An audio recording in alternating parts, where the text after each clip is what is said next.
I served 22 years and I was stationed all over the place. Started off in Bitburg, Germany, from there to Hellenikon, Greece. Then I did 2 back-to-back tours in Okinawa, Japan. Went to Offutt Air Force Base, then to Korea, the desert. Pretty much my whole life was spent in the military, and it defined pretty much most of me. My name is Lance Voss. I've been an employee here at Golden Rule for 3 years now. When I got to Lance's home, ran into a non-operational AC.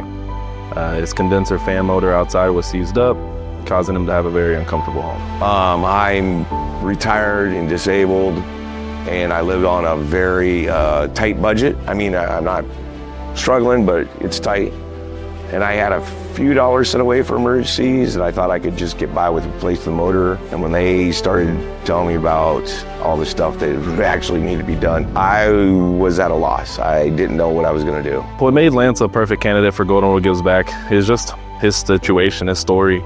We sat down, talked with him, his military background, just a lot of his personal things he's dealt with. When you guys told me that you were gonna hook me up for free, man, yeah, I was in shock, pretty emotional. I mean, you can just see the weight lift off his shoulders. I always make the analogy of seeing grown men cry is touching. And he definitely shed some tears, and I got a little teary-eyed too.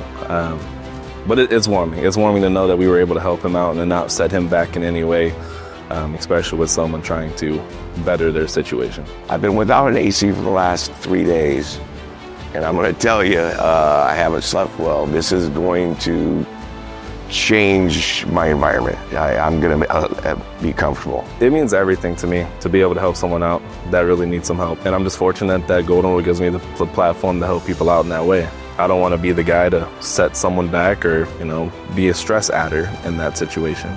I believe in trying to be good to people. If you've got it, try to pass it on. Thank you very much for doing this for me. I don't know how much I can tell you how grateful I am to you guys. Yeah, thank you very much.